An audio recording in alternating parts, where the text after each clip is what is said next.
नेकपा एमाले बुद्ध शान्ति गाउँ कमिटीले बुधबार स्थानीय तह निर्वाचन 2079 को प्रतिबद्धता पत्र सार्वजनिक गरेको छ। पार्टी कार्यालयमा एक कार्यक्रमको आयोजना गरेर प्रतिबद्धता पत्र सार्वजनिक गरेको हो।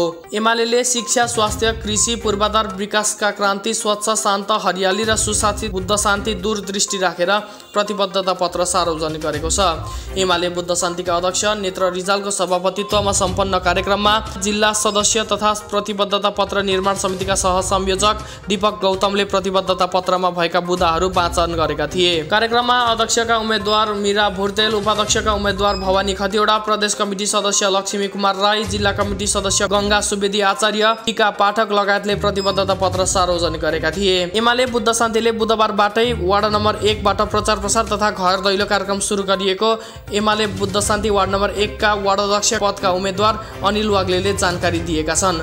उपाध्यक्ष शम्भु प्रसाद पौडेलले स्वागत गरेको कार्यक्रमको सञ्चालन गाउँ कमिटी सचिव धरणी पोखरेलले गरेका थिए।